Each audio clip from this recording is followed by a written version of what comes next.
Welcome everyone to this co-created, co-constructed space. We are BIPOC Executive Search, a mandate-driven firm where we're here to apply an equity lens to all our recruitment and cultural development work.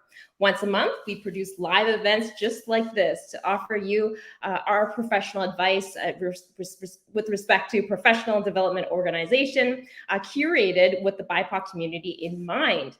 My name is Shirley Lay, she, her pronouns, principal, and alongside my fabulous Stacey Ann Buchanan, she, her marketing content manager, she will pop up in a little bit. We are the co-hosts for today's event. There's probably a number of other things that folks could be doing with their time right now, but the fact that you decided to invest in this shared space really says a lot about your acknowledgement of our perspectives. And for that, we humbly thank you. Next, I'd like to move on to our land acknowledgement. My invitation for you is to not just listen, allow the message to seep in and reverberate throughout your entire being. Given that BIPOC Executive Search is headquartered in Toronto, we humbly acknowledge the land that we're meeting on is the traditional territory of many nations, including the Mississaugas of the Credit, the Anishinaabe, the Chippewa, the Haudenosaunee, and the Wendat peoples, as now home to many diverse First Nations, Inuit, and Métis peoples. This statement is not just an acknowledgement, but a call to action. We invite you to reflect on how today's learning will contribute to Indigenous sovereignty and self-determination, amplify Indigenous voices, and move you from acknowledgement to solidarity, kinship, and relationship building with Indigenous communities. Now, the viewers today are in for a treat because you're not just getting introductions to 3 or 4 people at our firm, you're gonna get all of us, all 13 of us, to engage you in a conversation on collective care, a topic that's really intricately tied to our mental, emotional, embodied, and relational well-being. Now, because I'm going to be relying on our collective wisdom for today's conversation, I'm not going to go too much into an opener. Instead, I'm going to invite my colleagues, my teammates, to share what collective care means to them within the work setting, and then 1 or 2 suggestions they would offer to you, the viewers, to begin your journey on acting collective care. As I mentioned earlier, we're going to bring on 13 of our team members, and they're going to be sharing their perspectives with us today. And to ensure that we have a more intimate conversation where everyone gets a chance to engage in their fullest, we're going to be dividing the team up into 2 groups. Group 1 will be here with us at the up until the 30-minute mark, and then Group 2 will enter around 2:30 p.m. Eastern Standard Time. Okay, so now without further ado, I'd like to introduce Group 1 to everyone. Brilliant. Okay, so I'm going to quickly go around the table to introduce folks. Erica Ng, she, her, Director of Operations. Stephanie La, she, her, Researcher and Project Coordinator. Lori Toulouse, she, her, Researcher and Consultant. Urmila Khan, she, her, Partner. And Candace Frederick, she, her, Principal. Brilliant. Okay, so I'm going to ask everyone on our team 2 questions today. I'll ask them one at a time. We'll have the group go around to talk about the answers to their first question, and then we'll go around again asking folks their thoughts on the second question. And I thought that I would give everyone some time to warm up their vocal cords. And with that, we're going to start off with Stacey Ann first, and then we're going to head off to Erica to give a response. Okay, so Stacey Ann, the first question I want to pose to you is, how do you understand, how do you define collective care? Thank you, Shirley, and thank you to everyone that's watching. Hello to my teammates. You know, when I think about that question, I thought about an article I read about a while back, and it talked about how when mental illness has been heavily westernized and colonized, and it's usually about diagnosing you and giving you a treatment, but it's never about the individual. It's usually about the collective per se. And the article then stemmed into our ancestral roots.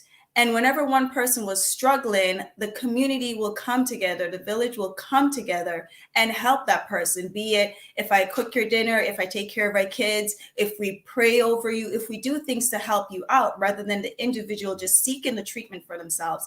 And I like to relay that to collective care. When I think about it, in a sense, is it's not just healing by yourself, is knowing that healing is not just isolation. It's really about being loved on, being cared for, being able to express yourself, and a community coming together to really care for you and love on you.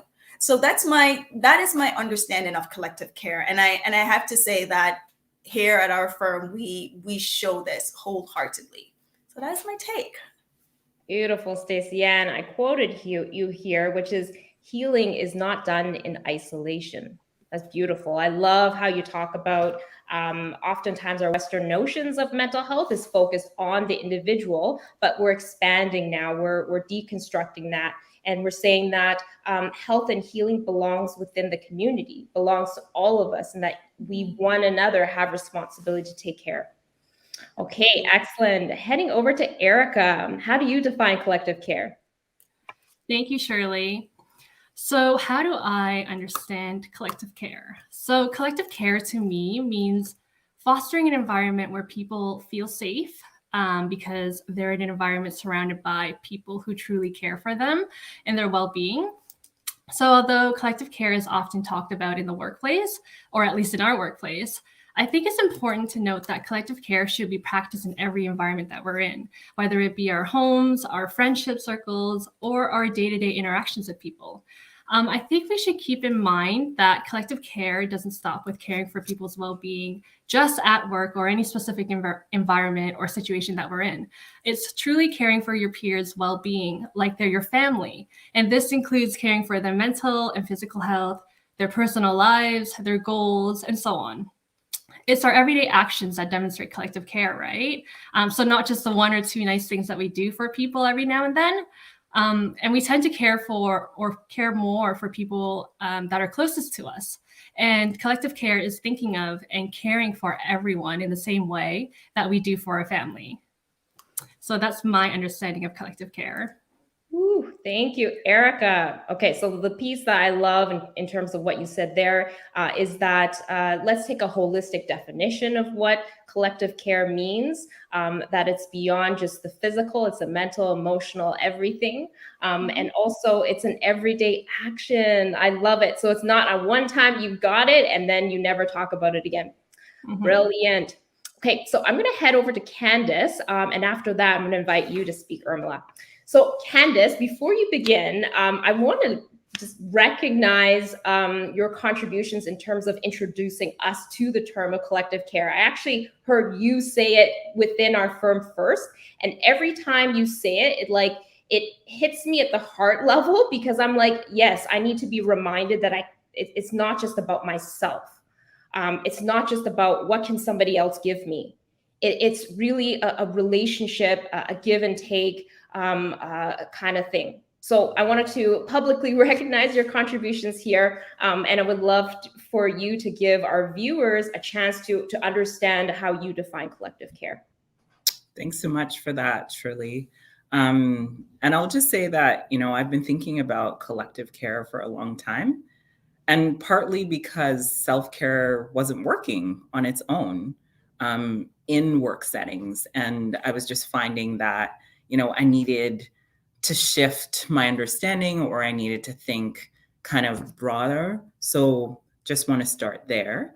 And for me, collective care it's not just like a framework or a lens, it's also a practice.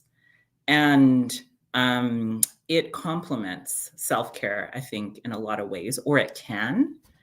And as I was thinking about this question, I think what comes to mind is that both ancestrally and culturally, I know that, my people took care of each other, and that's how we survived, and that's how we survive still.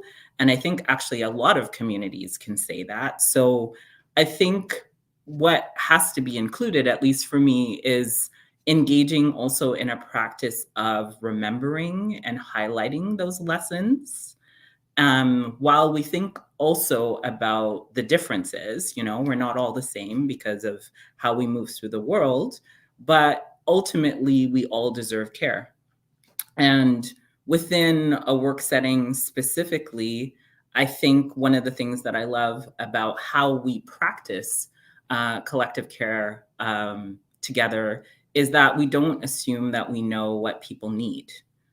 We ask, and then we try to build activities and spaces around those needs. So it's all of those things for me. Brilliant. I hope audience members have paper and pen in hand. I love it when Stacey Ann says there's oftentimes a lot of gems dropped. So feel free to take notes however fits your needs. There's a few things here, Candace, that I really loved and I think are certainly worthy of quotation here. We all deserve care, right? So simple, but we forget to tell ourselves that every day. And sometimes through our actions, we don't convey that message, right? Every time we're sitting at the desk and we override our thirst or hunger pangs, that sends a message to our body to say that we don't deserve care. And so while it may seem simple, that line, certainly saying that to ourselves on a daily basis is very important. I love the piece where you talked about the juxtaposition of collective and self-care, that they're different things at the same time. One cannot exist without the other. Right? One cannot exist without the other. And I'm going to actually talk about those pieces later on when I get to chat about collective care. And finally, the piece where you talked about how collective care is the way in which your people have survived. Right, taking care of one another. And so it makes me wonder, when we have built a culture where it's so individually focused, when each one of us are kind of striving for our own thing, what happens to those survival strategies that has helped your ancestors survive for hundreds and hundreds of years? So thank you for raising that piece. Irmela, I'm going to jump to you now, and would love to have Lori follow up. Irmela, what are your thoughts on collective care? Thank you, Shirley.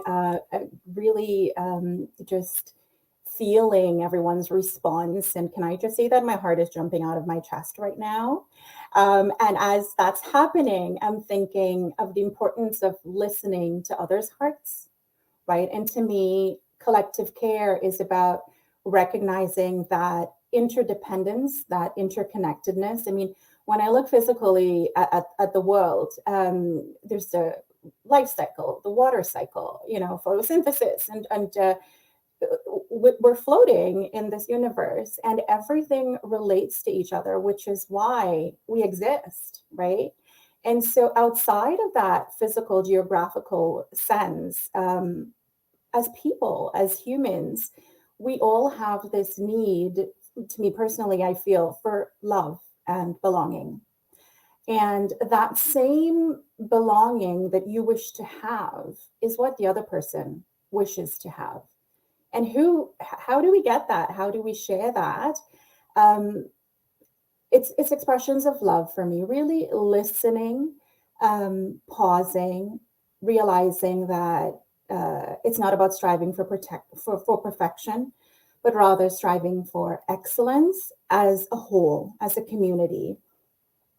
That compassion, I have to say, and as Stacey Ann was talking as well about the village, I shared a song that I had received. It was a spiritual song, but it was all about, you're always there looking out for me. And in this case, it was about God per se, looking out for me. And I shared it with a few people. And someone called me that same evening, this beautiful older aunt that I haven't seen for many years during the pandemic. And she said, "Thank you for sending that. I used to sing this song when I was about 9 years old. And it brought back memories for me. And Irmela, I'd like to sing that song for you now.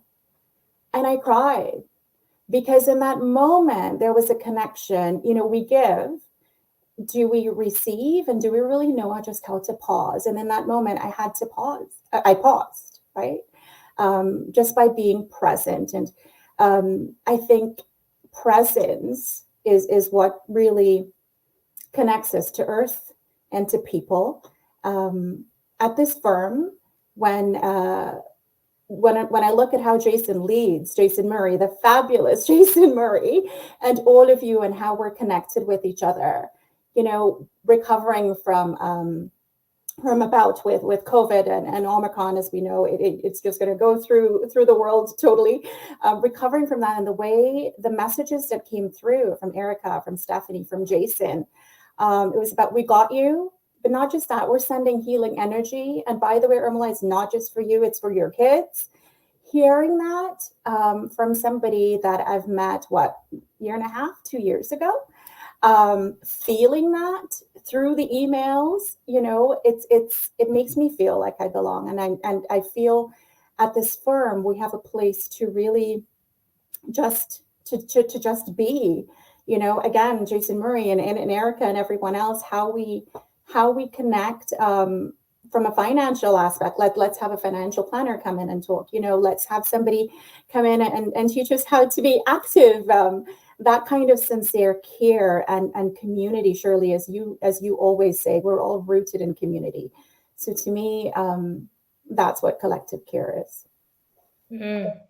Brilliant, Irmela. Thank you. I think my biggest takeaway, what you've taught me, is that collective care is a feeling that you cultivate in somebody, right? It could be some actions, it could be some words, it could be a gesture, it could be a touch. It's a feeling of that you're developing with someone, that they are being cared for, tended to. Thank you so much for that. Heading over to Lori, what are your thoughts on collective care? Thanks so much, Shirley. I'm so honored to be in the presence of all you amazing individuals and everything that you've had to share about collective care. And to me, collective care is a lot of like what you've said before, Shirley, too, in community, right? Building that community, that belonging, really, so that we're all in a space that we're not expected to deal with struggles alone. We are in a workplace that, as Irmela mentioned, someone's ill. How do we support them and bring them up? How do others take on additional where they can? What's their capacity look like? Stacey Ann also mentioned a village, right? It is a common phrase for a reason, right? A lot of cultures, a lot of nations worked in a village, as a village, right?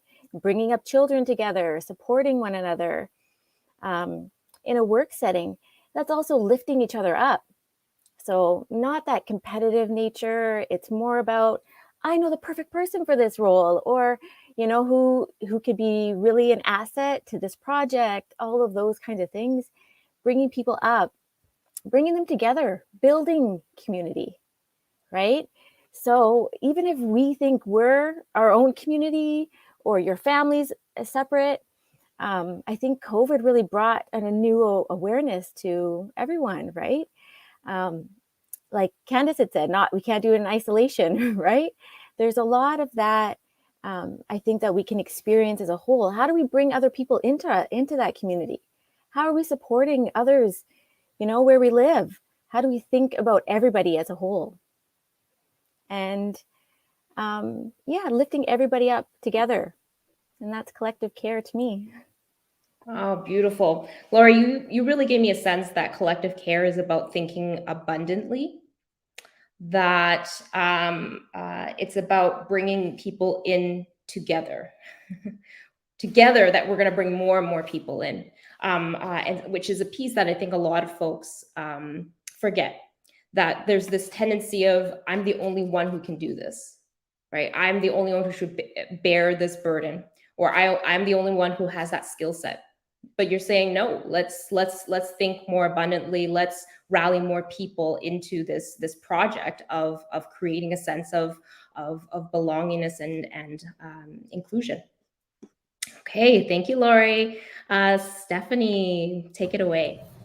Thanks so much, Shirley. I am astounded by what my colleagues have said, and to piggyback off of what Shirley, you mentioned, and what Lori had mentioned, I also like to think of collective care as being there together. Together we care for each other, we look out for one another, and we strive to achieve things together. And I like to think of it as the greatest superheroes just placed together, working in tandem. To me, it means, like Shirley, you mentioned, an obstacle or a burden that we can tackle by listening to each other and combining our strengths. Like typically when we define an obstacle, we often think of things that we can all see, but I strongly believe there are obstacles and burdens that can be hidden within each individual for only that person to see.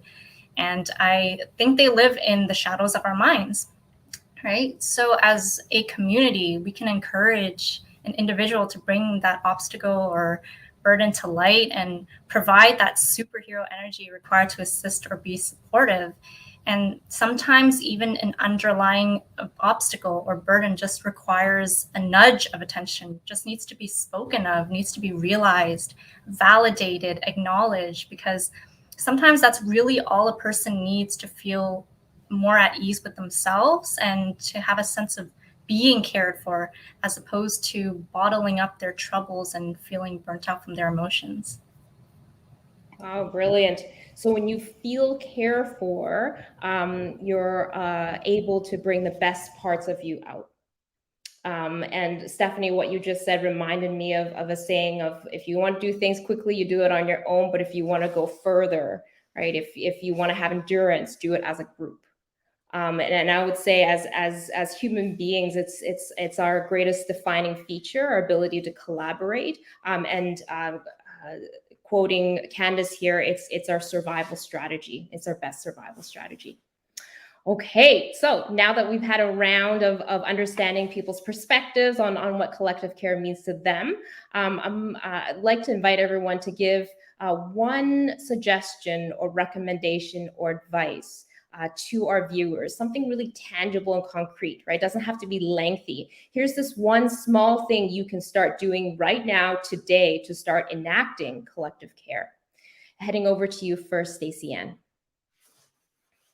Thank you, Shirley. One thing I love to practice is I like to call on friends, call on family. I know we live in a world where people hardly call anymore, and it's all about probably sending a text and email. But I like to call. I like to pick up the phone and call. I want to hear your voice. I want to chit chat for a bit and see how you're doing. There's a quote that flows around all the time that says, check on your strong friends too. Check on those friends that we seem to think that have it all together. I check on everyone, and I like to do that with a simple call, because sometimes an email, a text may sometimes seem like, oh, I'm just sending you a little text, but a call is more personal. And that's how I like to project and really do my collective care, is to call, make the time and just call everyone that I think of. Just call and check in. Brilliant. Thank you, Stacey. And there's something about hearing a person's voice that makes a difference. And if folks find it difficult to go, what do I say? Like when I call someone, just say, hey, I'm just checking in. No other reason, right? I'm not needing anything from you. I'm just checking in. If this is not the right time, let me know, and I'll call you back. All right, heading over to Erica now. I think going back to what I said earlier, we need to treat people as if they're our family. So we tend to treat our families or the people closest to us one way, and then we treat others in another way, right? So sometimes at home, we spend time with family, we talk to them about the problems, their goals in life, or whatever it is. We spend time, and we also take time to listen to them, right? And this shows that we unconditionally care for them. And we do this because we truly care for them. So I think we should do the same for our peers and our colleagues. Treat them like family. Think of them like, they're our mom, our dad, or sister, or brother. Think about, what can I do to help them do or feel better. And sometimes it may be things that, I don't find important. It may be things that you don't find important, but it's what they find important, right? I think we need to recognize that everyone has different needs, and that's something we need to keep in mind when we're practicing collective care. Excellent. So asking them specifically, what is it that you need? And then offering unconditional support and care, just like you would do with a family member. Brilliant. Heading over to Candace now. Well, I know you said one, Shirley, but I'm gonna sneak a second one in. My favorite way definitely is like sharing meals. And, my grandfather would always say that you don't know someone unless you've shared a meal with them. But I know that's complicated, given all of the things that we are battling with in the pandemic. So I'll offer another one that, I've been doing virtually with different people, where we set up some co-working time. And so that could look like, I call somebody and I'm checking my emails, but we're not in the same space together, but we're kind of in some kind of experience together still. And I find that to be just seeing someone's face or hearing their voice or just checking in about the task to be something that, I personally really need to feel like a sense of connection. And that connection impacts my productivity and impacts the ability to kind of come up with new ideas, all of those things. So that's what I would offer. Brilliant, Candace. I don't know if viewers are seeing, probably I'm writing notes. And the reason why I'm doing that is for two reasons. One is I'm thinking that we can create a list. This is collective care from us, and then we can send it off. We can post it on LinkedIn. And the second piece is that right now, my colleagues are actually teaching me what it takes to be with them, right? I'm learning from them. So I'm hearing Candace say she enjoys to have these moments of interaction, of connection at work, to be checked in on with regarding work pieces. So now I'm thinking, okay, I got to keep that in the back of my mind and make sure I schedule in these pieces. Okay, heading over to Urmila. Thank you, Shirley. I'm learning so much as well. And I said to Candace yesterday, I really admire, Candace, how you physically get up and go out for your walk, 30 minutes every morning. And that's that self-care. And then she brings back her whole self to us, right? To now give within that collective space. So I'm looking at the time, and I'll try to be really quick here. From a space of just being affectionate, just really quickly, when you look at the what has happened over the pandemic and the need for children to have dogs, just looking at that fact, it was impossible to find a dog because children needed that affection. So what we're seeking from that dog is that unconditional love, right? How do we give that unconditional love? I feel show affection. I'm reminded of a Winnie the Pooh quote that I was talking to Stephanie about, and it's something that we probably all grew up with. I love Winnie the Pooh as much as I love listening to quotes from Martin Luther King and learning from Maya Angelou and Thich Nhat Hanh and all of those. But I'll read it for you. It's this particular one where Piglet sidled up to Pooh from behind. "Pooh," he whispered. "Yes, Piglet?" "Nothing," said Piglet, taking Pooh's paw. "I just wanted to be sure of you." Take someone's hand, be affectionate. Oh, okay. So no need to comment on that one. My heart fluttered. Okay, heading over to you, Lori. Thanks, Shirley. Well, I think something everyone can do today, if you get out, is appreciate people you're around and ask them how they're doing. Your kid's teacher when you pick them up from school. You're at the dentist. There's someone working at the desk. There's your hygienist. The grocery store, asking the clerk how they're doing, right? Building that community and see how everyone else is. Building that collective care and understanding even for them, how that'll change their life. Brilliant. Thank you so much, Lori. Finally, Stephanie. Thanks, Shirley. I'll keep this brief, but it's something we do every day. be mindful with your emails.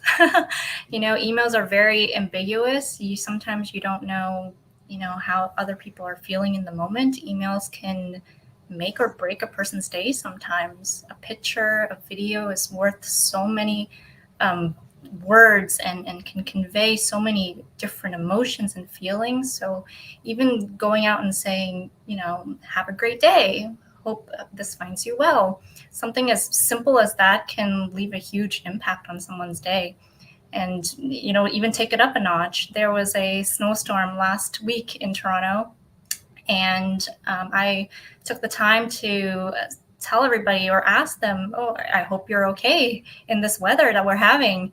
And in turn, they also asked me about my well-being. And it's just that piece put together that makes it so much better. Yes, that collective care is infectious. Once you give, people feel it and makes them want to return that in abundance.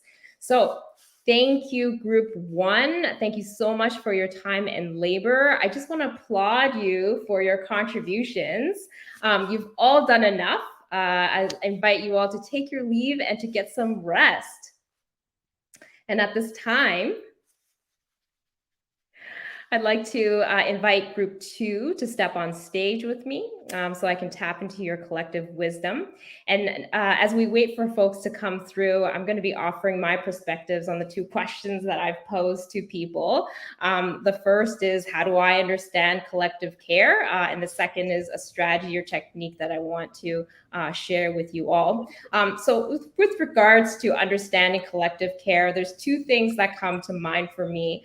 The first, and some of my colleagues have already mentioned this, really conveying the message of I've got you or we've got you, right? What are you saying by that? It means that you have the emotional, the mental capacity, and the non-judgmental care to contain or to hold on to whatever it is that person's going to present to you, right? When I say that, I mean that. And when I can't offer, I don't say I got you. I don't say that. So I only say I've got you when I've looked inwards, reflect on how much I have to give. And if I feel like I can hold whatever it is that comes my way, then I'll say that. And the second piece is remembering, right? Say somebody does disclose to you something that's very personal, private, vulnerable. Really remember that piece of information. I know it seems trivial and small and a little bit of a joke, but sometimes people forget when you share something substantial with them and they don't remember it. So really remember that piece of information, whatever it is that they shared with you. And when you do remember, it conveys a message that they matter enough to you for you to take good care of that information. And by taking care, it could mean you checking in with them, just like what Stephanie shared earlier in group one. She said, thinking about what's happening with us on a local, national, global level, and then checking in on someone to see if it has impacted them. So just a quick recap, conveying the message that I've got you, that's what collective care means. And also remembering that intimate piece of information so that you can check in on them. With respect to my recommendation on the technique or strategies that you can enact today, I'm thinking that collective care is an inside-out job. So what that means is that you need to be able to step into a space of vulnerability with somebody else, right? Because when you offer something, it doesn't mean that they're going to take it, right? They might reject you or they might ignore you. So needing to let go of that fear of rejection and so that you can really wholeheartedly enter into the worldview of another person. Really, in that moment, you're decentering yourself and then centering the needs of another. And for you to do that, you got to do two things. The first is reflect on what you have to give, right? So starting today, you can go, what are my gifts? What are my talents? What can I give? And then the second, ask yourself and be very honest with yourself about this. Do I have the capacity to give my gifts? If there's a lot going on for you right now, I would say maybe that's not a good time to share those gifts and talents with other people. This might be a good time to engage in what Candace earlier on talked about in terms of self-care. You might need to tend to yourself first before you enter into collective care. right? It's really a tapping in and tapping out kind of approach. You tap in when you have more to give, you tap out when you don't, and you rely on your kinspeople to step in into your spot. So those are my 2 thoughts in terms of collective care and one thing that you could do today. So as you can see, our room is full again. Members of group 2 are now assembled. I'm going to quickly introduce everybody, and then we're going to jump into our conversation regarding what collective care means to this group, and also a strategy or technique that viewers can take away. And certainly viewers, feel free to engage with us by writing in any questions. We'd be happy to respond. Okay, so here in this group, we have Melissa Somnoff, she, her, principal. Helen McConan, she, her, partner. Jason Murray, he, him, president. Chad Stauber, he, him, senior technical writer and analyst. Zoe Vandekes, they, them, researcher and project coordinator. And Takor Bandel, she, her, engagement manager. All right, brilliant. So Melissa, I'm going to start off with you today. And then afterwards, we're going to head to Chad. So Melissa, one thing I think our viewers don't know about you and I is that we like to play. I like to just message you and go, hey, Melissa, look at this cool like EDI thing that I found. Can you watch this with me? And I know that she'd be up for it because we like to nerd out on those things. Which makes me really interested in terms of your understanding how you define collective care. Thank you so much for that, Shirley. You know, play is such a big part of it. I was thinking about this term collective care, and it really had me think back to the beginning of this pandemic.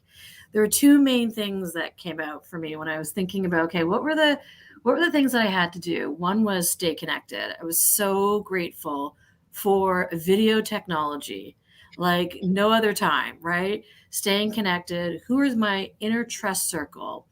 And the other one was searching for the helpers, right? So, you know, we have local restaurants here that were sending food to the frontline workers. We have the cyclist lawyer that was sending food to people that couldn't leave their homes. And so I was thinking about those 2 pieces around, you know, when you think about that organizational lens around, you know, we're more resilient together, that connection piece. We're stronger together. And that other piece around, you know, that we can collectively hold each other together. So that means, you know, if I fumble or make a mistake, there's a crew of folks, there's this superpower squad that comes around and say, I got you. I got you. And so those are sort of those 2 pieces that come up for me. Brilliant. Thank you so much, Melissa. So at our firm, we sometimes do SOS calls to one another. So we'll send an SOS email to say, hey, I need help on this. And then whoever can tap in, will tap in. Excellent. So I'm going to head to Chad now. And after that, we'll head to TAC. Chad, go ahead. Well, I mean, I've just heard so many amazing facets. Obviously, I listened to the first part as well. My colleagues just brought so many interesting perspectives and different sides. I'll take it maybe in just a slightly different direction. It's related to communication. But one thing I think is really important when we're conceptualizing collective care is also the concept of just forgiveness, which I think sometimes gets lost. I mean, we talk a lot about, you know, being open, communicating, allowing others to make mistakes.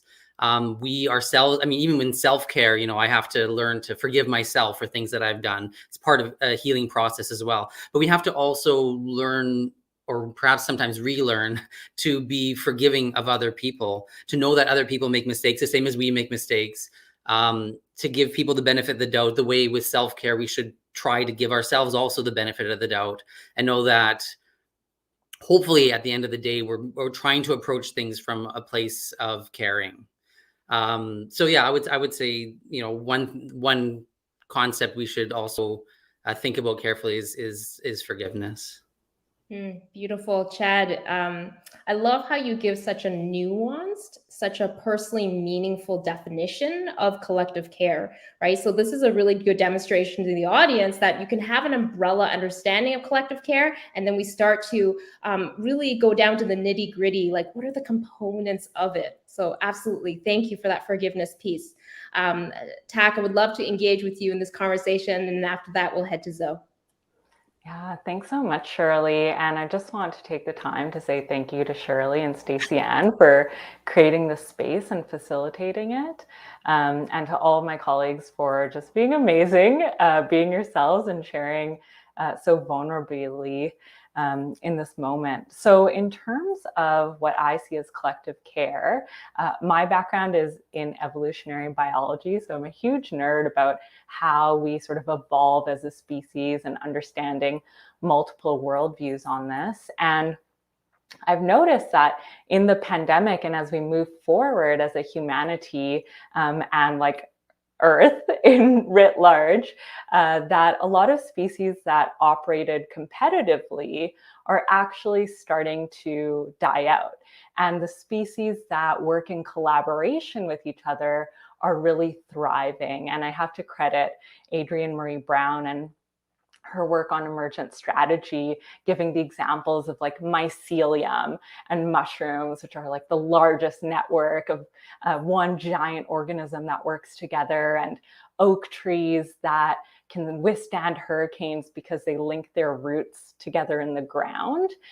So for me, as humans, as people who work together, trying to operate in some of these challenging processes like colonialism, that creating spaces of collaboration over competition is key. So I'll leave it there for now.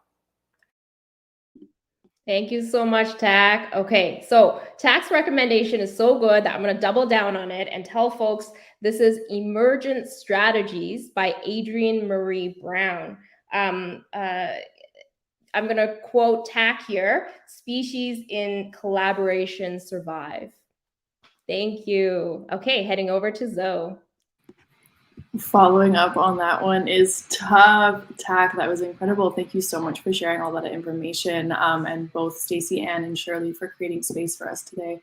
It's always nice to kind of walk in and feel like we're already one without even having to say much. So thank you very much for curating this space. And I just, I think starting off, I originally kind of had some thoughts, as Chad mentioned, kind of watching the first group engage and share their thoughts. But then everyone kind of shared something different that just was continuously shaping my perspectives. And Shirley, you said a piece about capacity building and the importance of really being attentive to what you can take on, as well as then branching out and saying, this is, I'm asking you how you are today, or asking how I can assist because I know that I can. And I think that attentive piece is a huge part to what collective care means for me. In the sense of embracing and experiencing what it all means to be in that safe space together, and as well as to have our individual boundaries that then lead into how we engage as a collective, right? In terms of expressing your needs and coming forward bravely and vulnerably to say, hey, this is something that I really need assistance in today. It's kind of stressing me out. Or do you have the capacity to kind of give me a hand because this is going on? I think that precursor of being able to say, and gauge where we're each at with one another as well as ourselves. There's that individual piece that I believe Candace mentioned prior as well is a huge part. It's this huge tandem of how we're remaining attentive to our own beings, and then in turn being able to communicate effectively with one another to best support. And I think that's where my mind really goes when I think about collective care. Ooh, thank you, Zoe. So Zoe, I regard you as just like the prime example of attentiveness. You are constantly negotiating and renegotiating your working relationship and friendship with all of us. It's a constant action of permission seeking, consent seeking, all the time. Just because I said yes one time, Zoe doesn't take advantage of that and will assume that it's yes all the time. Zoe checks in every single time. And then sometimes I'll say, here's a rain check for yes, for 3 more times that you're thinking about asking me, right? So I'm just letting Zoe know, like, I appreciate it. And at the same time, I trust you enough to know that you will only ask me because it's necessary and that you've considered my needs. So thank you, Zoe, for that. All right. So Helen, I'm going to engage with you in a conversation about this, and then we're going to end this first question with Jason Murray. So Helen, take it away. Excellent. Thank you so much. And hi, everybody. In terms of collective care, in my view, it's actually a personal piece. It's a part of you as much as it is a part of everyone else. And so listening to a first group, obviously, the first instance for me came in the thinking through was around the village and around it takes a village to raise a child. And I'm going to kind of continue on that theme because there's a reason for that. And obviously Candace was quite eloquent in really defining it for all the viewers. And what I would add is just the trusting of the village, that the trust of the village and the trust of the parents in order to uplift the life of this child that has come into the community.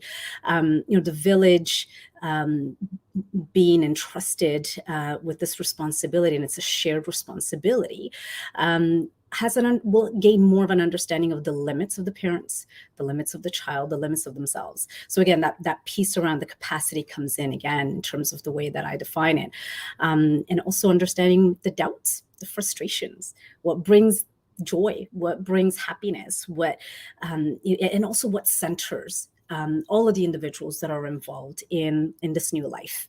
And that really kind of that defines collective care for me, really is the trust, but also being vulnerable enough to seek assistance, or being offered assistance by your attentive colleague. And I'm looking at some of you in terms of my own personal journey here with the firm. So offering yourself to support one another and really being there to listen. Absolutely. Helen, thank you so much for further expanding our conversation that we started regarding, it takes a village to raise a child. And the meaning behind that is, and that person's not saying this, I'm going to entrust my child's life in you, right? I'm going to put my child's life in your hands, my precious pride and joy. And so on the receiving end, feeling that and holding that and taking care of that is really, really important. So thank you for that piece. Jason. Wow, can I just say that I am so moved by everything everyone is saying, first group and second group. When I think of collective care, I think about it in a couple of ways. One way is actually caring about hearing from other people. And so an example of that is what we're doing today. All of the individuals that make up the front-facing individuals of the firm are here today. We actually care about what people have to say here. It does not have to be me all the time simply because I have a title that is president. We actually share that responsibility of all being leaders. So what I mean by that is in our meetings, it is not me chairing every meeting. Everyone has an opportunity to chair, just like Shirley Lay is doing ever so brilliantly today. And so I think collective care really has to be about caring about hearing from other people, because when you hear from other people, they're actually caring for you. By me not having to come to every meeting chairing it, that means I have 12 other people that are caring for me. And so we're all taking turns stepping into that place of, I'm going to be the caregiver and you're going to be the care receiver. Once you do that, everybody then is engaging in collective care. It's really important for us to always think about growing together as opposed to growing apart. You hear that all the time in the sense of romantic relationships, but that really should apply in all of our relationships. So even at work, we should not be transactional. I'm going to use the Shirley Lay relational piece. You really got to be relational as opposed to transactional. So when we say growing together as opposed to growing apart, and I believe Shirley Lay may have shared some of this, we have a financial advisor that comes in and talks to us, and now a financial advisor that is here for the firm all the time. So if any colleague needs to call, get advice, help with anything on that end, they know exactly where to go. We work out together. So we literally get on Zoom workouts together as a team. We're writing a book together. The book does not have to be authored by one person. It can be the entire 13 of us literally saying we all authored this, not one person. everyone. So when you're growing together as opposed to not, then you're going to be engaging collective care. You're not doing the competition aspect of work, which a lot of workplaces have ingrained in their systems and structures and policies. You are engaging in collaboration and community. So grow together, grow as opposed to growing apart. The last few things I'll say really quickly is that whole resilience as a conglomerate, as opposed to an individual. I cannot stress that enough.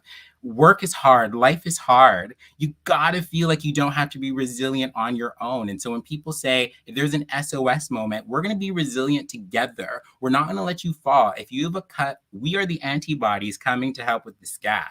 So that is something that's really, really important. The last thing that I'll just say, and it's just very simple, collective care. Look, our well-being is everyone's responsibility. So I take it very personally, and I really want to know that everybody on the team is always feeling and doing their best. I take it personally. If someone on the team isn't feeling good, I don't feel good. So we should all use that as our responsibility.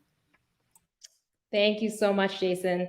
You probably know this already, but whatever you give, you know that it doesn't stop there with us, right? We then contribute it within our own networks, and they contribute it within their networks. So it's really a domino effect.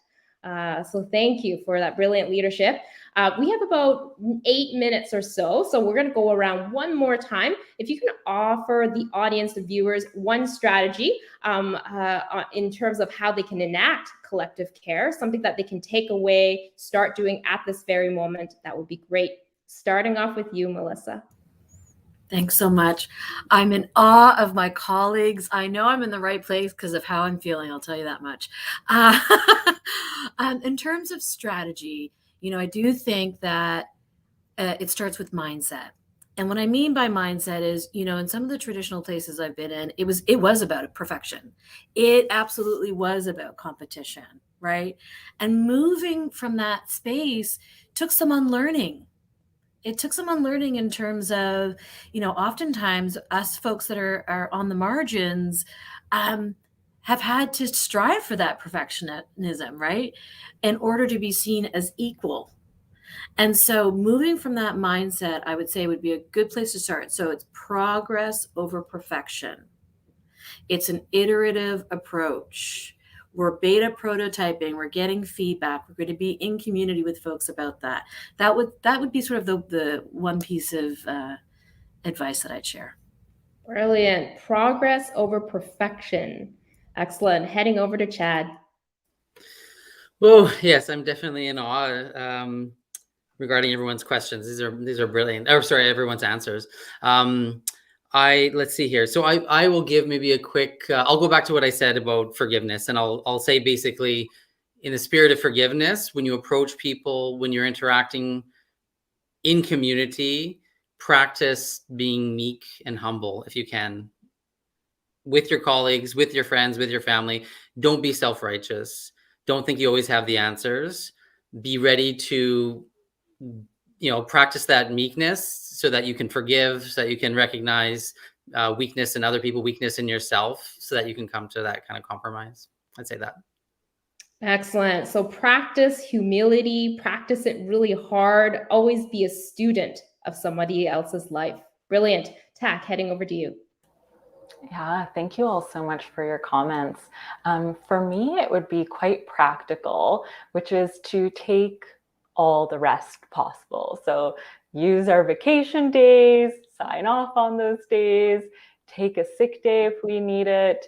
I know I, for one, in past settings, take a sick day and then I'm like Googling articles about why it's important to take sick days to just like alleviate some of that stress that might be associated with it. And I think in our workplace, we really very much privilege and center people's health and well-being before, productivity, basically. And we end up seeing everyone is freaking amazing at their jobs as a result, because without recovery and adequate rest, there can't be that level of performance. And I think that we really epitomize that balance. So I'll say that, to take good rest and recovery days. Excellent. Tak, you must be a huge fan of Adrienne Marie Brown's, because you're quoting her work yet again in her book, Pleasure Activism.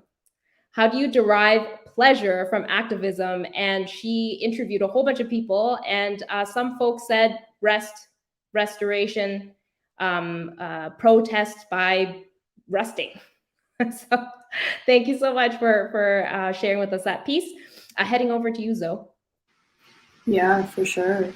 Thank you all so much for all your insight and your knowledges. It's always great to hear in your heads and in your hearts. So thank you for sharing.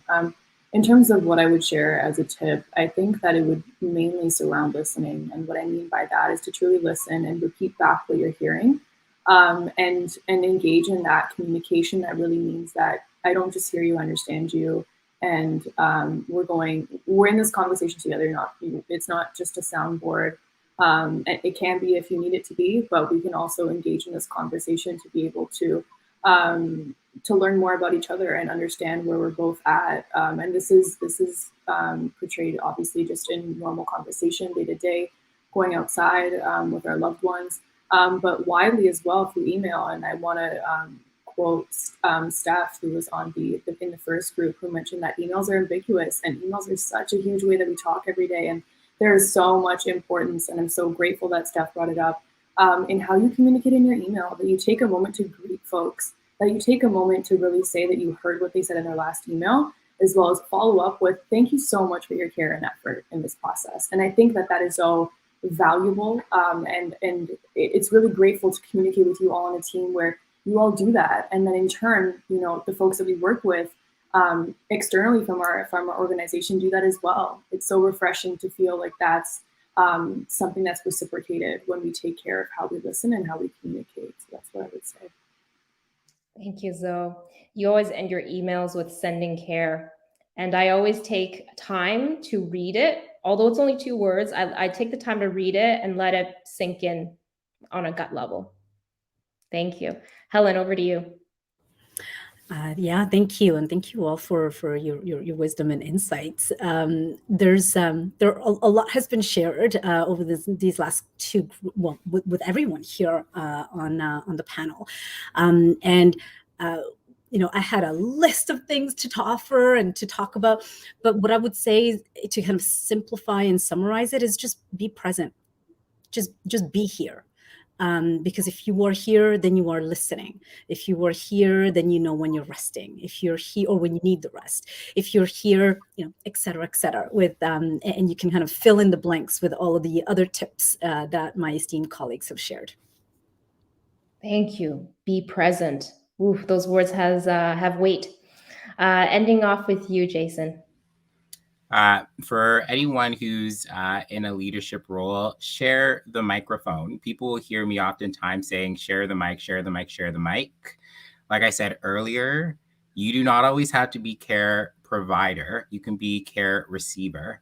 And everybody needs to be in the position where they get to be care provider, because everyone has a leader in them. And I really feel that the more people hear themselves speak, it actually encourages them and builds up a sense of bravery in terms of them being more forthcoming about what they need to be cared for, right?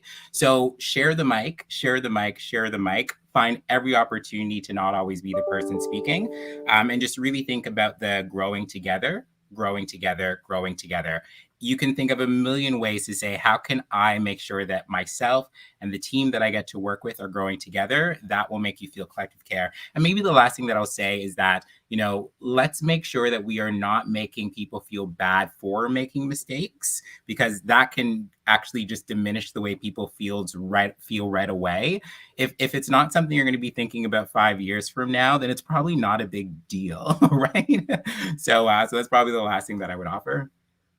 Excellent. Thank you. So Jason has offered us a couple of mantras: share the mic, and then grow together. All right. So we're coming close to the top of the hour. Stacey Ann, I just wanted to check in with you. You've done so brilliantly in ensuring that all of us get in and out, and then, creating the different types of formatting for us to be viewed. Just want to see if you have any last thoughts before we wrap up today. You know what? I'm just sitting here taking notes, as I always do, from my brilliant, brilliant colleagues. And you know me, I am giving you all your flowers. Bouquets of flowers. This was incredible, and I've learned so much so much from you. And I hope I know the audience took away some gems from today. Thank you so much for being here. And thank you so much for always showing up and showing support. Group 1 and Group 2, thank you so much. Yes, so I'm going to buy some virtual flowers from Stacey Ann's store right now and share them all with our audience and viewers. Thank you so much for being in community with us at BIPOC Executive Search, and we look forward to the next time. Take good care.